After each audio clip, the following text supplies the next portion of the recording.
Alright guys, welcome back to the channel. Now, I've had a few people that have messaged me about my edits, all on mobile, whatever, and they've said, could I do a tutorial on mobile Lightroom? Now, in all fairness, I don't think there's that many online. So, I'm going to fly out in a minute in the car, go up to a location, take a shot, come back and run a few edits. So, stick around, come follow me.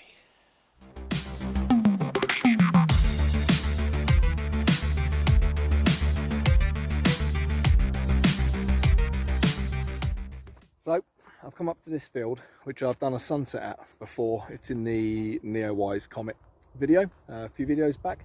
And you've got this sort of lonely tree and all this cornfield and stuff like that. Sun's just come out, which is lighting up the corn quite nice. I am set up here. Going to go for a portrait style. We are at ISO 100 f11, so I can get the corn focused at the front and then bring it all the way up to the tree line there. And we are at, let me just double check because I can't remember, 400th of a second on the shutter. So we're going to take a few and do one of the corn focused right at the front, one at the middle, and then one at the tree. See which one comes out best, and then we'll go back and we'll edit it. So yeah, I'm not going to go crazy on the edits. I'm just going to try and demonstrate what all of the sliders and sort of the graduate filters and stuff like that, what they all do. So the end result may not be the best edit in the world, because I'm just going to try and demonstrate the capabilities of the mobile Lightroom. But we may end up with a good shot, and then I'm going to try something pretty crazy as well. So stick around. So we're back from the location. It's only a couple of minutes up the road. So we flew up, took the shots, come back, and this is, once I get my screen record going, in 3, 2, 1. We'll pop it on the side. There we go. So this is the shot that I took. Cornfield, clouds, slightly lonely tree.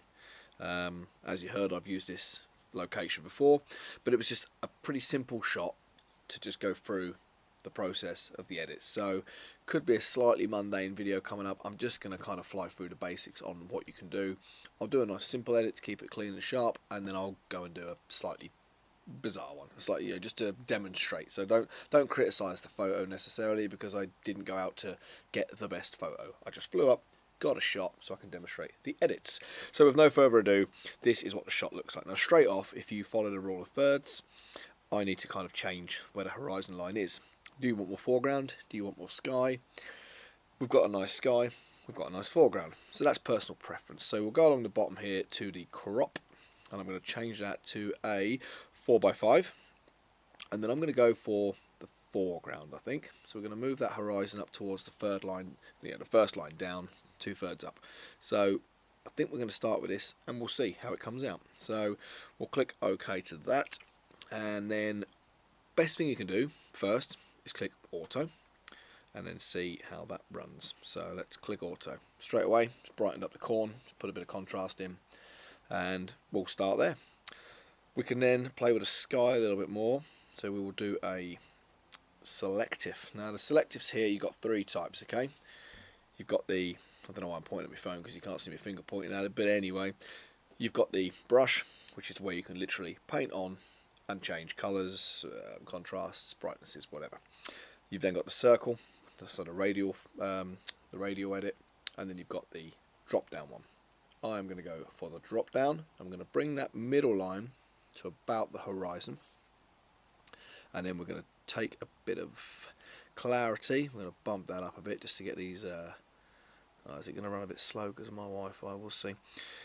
So then we're going to sharpen it up a little bit, and it really is just a case of complete trial and error. If I dehaze it, we'll get a proper stormy sky going there.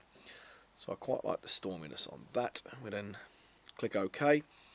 You've then got the light. Now, because we've clicked auto, it brings the highlights down automatically and plays with a bit of the black and the white. So there's not a great deal when it's doing there. Now, really it's a case of slide them. You can slide contrast one way, you slide it back the other, and you'll see what it does. Simple as that. So I think we're going to bring the contrast up slightly, knock the exposure down a couple. Colour, it's not too bad, but again, you can go vibrant, you can go non-vibrant, you can go saturation, you can drop it out and make it black and white. But it's all there. It's just a case of moving the sliders around and seeing what you're happy with. Again, dehaze, I like the dehaze. I use it quite a lot, certainly for landscape, because you can put contrast into anything. So if you've got a hazy sky, you will literally take that haze right out. Now, I'm slightly known for overdoing my edits slightly, and that's just my style. I don't do them all. Some I knock all the contrast right down and keep them all looking quite light and fluffy, and portrait especially, you want the skin looking all smooth and stuff like that. So there's many ways you can use it, and if you hold the screen, it will show you the original edit, what you started with. So you can see, do you like it, do you not like it, and so on. Now, just as a quick one-off shot, I don't think that is too bad. Might just brighten it up again a little bit. So as an image, I think we're about, again, you can sort of make it look soft, you can make it look quite harsh. Don't know which one I prefer of those. Wait for that to clear up. If it's going to clear up. Hello, there we go. I think maybe slightly softer actually, yeah, looks quite nice once it catches up.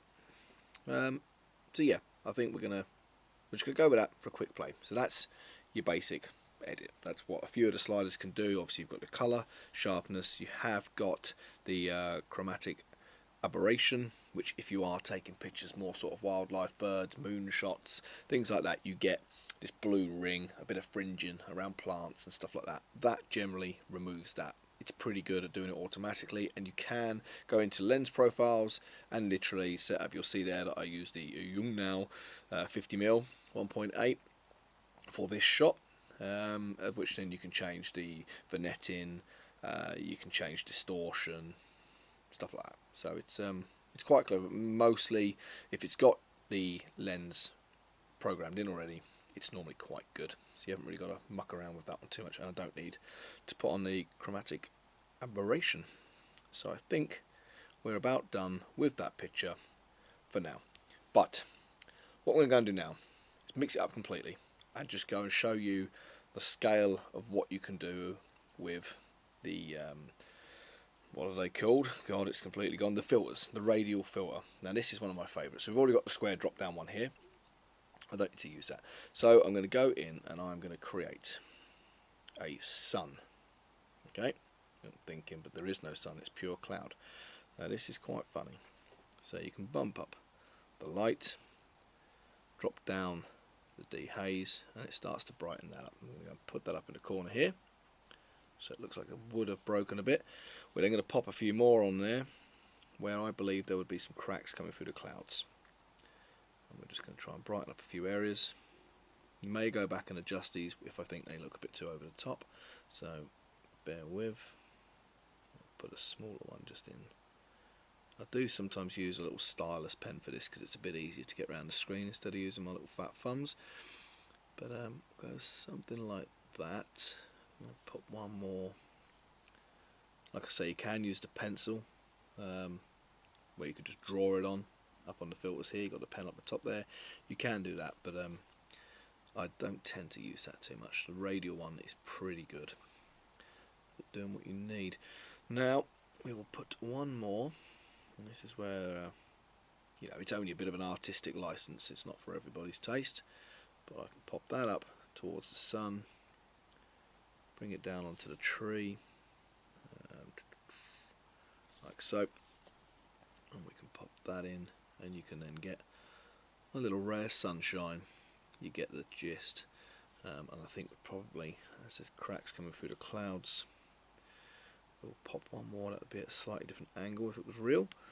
We'll pop one more breaking through this cloud here, and again we'll just brighten that up slightly. Bring down the dehaze. Don't know why my voice goes quiet when I'm concentrating. I'm surprised my tongue's not stuck out the side of my mouth. Like, get it done. And then I think, oh no, still on the filter there. Click tick for that. So you can see the sun rays now coming through onto the tree, and we've brightened up a bit of that. So you get the gist of what is capable there. The tree's lit up quite nice actually. Nice little bit of green coming up on that tree. And then you could, well, you can do what you like, honestly. The possibilities are endless. So I mean, that's a sort of a quick tutorial on what the basics do. I have got, oh, it's a moon shot. I'm just going to quickly flick through and see if there's any other shots that were good. This one I've done through Photoshop. This one actually is, this is not a shot of mine. This is a shot from a guy called Darren Evans, and I put he's got a picture of the Milky Way, and it's a stunning picture, to be honest, down in Norfolk, nice little lighthouse. Now the original looked like that. So there's no flares on the stars, there's no flares on the lighthouse and the Milky Way. You can tell it's there, but it's not jumping out at you. So again, with a whole bunch of edits, if I go into the radial, you'll see where I put them. There are tons. So I've done areas all around the Milky Way, again with the radial filter. I've done the stars with the radial filter. I've got two of them here. Not stars, sorry, the light from the lighthouse. A couple of the stars are done as well. So yeah, that came out pretty smart. So we've got these nice little stars pinging out, getting some nice little shots. Got the one down there. So it is literally pretty crazy what you can do, what you can extract the foreground again, brighten that right up, again just using filters. So yeah, you can drag the filters around, you can blow things out, you can make daylight dark, you can make it. It's crazy. I really recommend getting Lightroom. It's one of the only programs I use, so I can't sort of compare, and I don't want to do a comparison. This is what I do on mobile. You'll see from some of my previous work, if you follow me on Instagram and stuff like that, I can do some pretty crazy edits. But you've also got, I'll quickly go through a bit more, presets. Okay, you can create your own presets, of which I have user presets here that are for different situations. So if I've done a portrait and I know that I want all of the shots, I want to drop some clarity down, I want to sort of smoothen the skin slightly and just make everything a bit softer, I'll create one preset and then I can slap that across all of the portraits. So then I haven't got to go in each one and create that, which then gives you a base to work from. But literally there's all sorts of presets in here. They're not all going to stand out, they're not going to work for this particular shot necessarily, but these are all ones that are just created by me. Got portrait, I've got one called tinfoil, that seems to make no sense, but it does to me. So yeah, always start with auto or go into presets. Colour, you can make things vivid and so on. You've got in the creative, I think there's an old here, an aged photo, so that makes everything quite, I don't know, as if it was an old picture, so the colour, the saturation's a bit rubbish. So that's always a good start. The first thing you want to do is go in, look at that, click auto, see what it does, and then you can work from there. So you can play with the contrast. So I think this one will bring the contrast right down. We'll really get that depth of field going. I wasn't planning on doing 3 or 4 pictures, but let's have a look. Let's have a quick ganders at this one, and you'll see what I do. I think we'll soften that, bring the texture up. Yep, quite like it like that. But it is complete trial and error. But it's £3.50, I think, £3.75, something like that, a month. Now, from this, what you can also do is you can share it to, this may take a second, my internet's a bit weaker out here. Come on. You can share it to, obviously, other apps. So I'm going to share this one across to the Photoshop, which is a free app. It's not Photoshop like you get on PC and Mac and stuff like that, where you can literally just put in skies and backgrounds and do all kinds of crazy stuff. It isn't as good as that. But you have a whole bunch of filters on here that are quite cool. You can get some pretty quirky shots that are just there for you. And again, you can then use the sliders to bring them up or down. There's ones where it just picks out particular colour, which is quite nice. So if there's a particular colour you want, so maybe look, you've just got the greens here. It just picks out the greens, just picks out the oranges, whatever. So I enjoy moving some of the pictures. There's one in the portrait, probably won't work too well with this, but with people, you've got Gleam and Grungify, and they make stuff pretty crazy, certainly on people. So I think across the 2 apps, for £3.50 or whatever it is, £3.75, well worth it. And once you start going really crazy on some of the radials, you can really play around with it a lot. To see if I've got anything else in here that's crazy. Ignore the little kid looking like Thomas. That was just for a bit of fun. But yeah, it's great. This one's done with Grungify, I believe, actually. So you see it makes my hands look like they're absolutely filthy. They weren't, but that sort of really brought out some crazy contrast. Just again overdid everything, took the clarity right up. This was in Lightroom, and then I moved it across into Grungify or whatever it's called. So there's some good stuff. Yeah, the before and after on that aren't crazy. But I hope I'm droned on too much. I don't think there's much else I massively need to go in and show you, really. I think the basics were pretty much there. Like I said, the radial filter is really good for just making various scenes pop. Another pretty cool one I'll quickly show you is you can put a radial filter on. You can then invert it as such, so now anything outside of that circle is now dark, and then you can change by holding the button on the left. You can feather it as to whether you just want it as a clear solid circle, or you can feather it in so it comes in slow. So if we feather it so it comes in slow, we'll drop it out around there. We can then make everywhere else dark except where the moon is shining, and then for argument's sake we could pop another big radial in here. I like the radials, you'll guess that now. And we can light up some of that corn, bring that right across. We can light up an area of that corn. Dehaze just brings that up a bit. We'll brighten these a couple up a bit more again. Dehaze on that.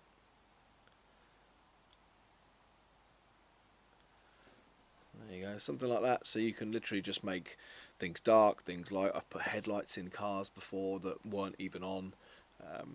Yeah, it's some cool stuff. So I've tried to do a bit of a tutorial on it. Honestly, if I went through 45 minute edits, you'd be bored out of your brains. But there is a playlist. What's it called? Jesus. I Want Your Photos, something like that. I'm pretty sure it's called, in a playlist, and it was a thing I'd done where people sent in the photos and I'd done my edits, not to make better or worse, again just to do my versions of my edits, and some came out wicked, some probably not so good. But if you're interested a bit more about how the Lightroom works, I've got some screen records and stuff on that as well back in that playlist, so go check that out if you haven't seen it. And that, I believe, is about it. This is going to take God knows how long to render, because I don't know how long I've droned on. But thanks for sticking with me if you're still with me. I hope you've learnt something. Go and get Lightroom if you're on mobile and you don't want to go and spend a fortune on Macs and PCs and God knows what. And until another time, peace out. So this is the picture I took. Okay, it's just the cornfield. I'll zoom in a bit. We've got all the corn nice and sharp down the bottom here, and then some moody clouds. That's a lie, that's my import.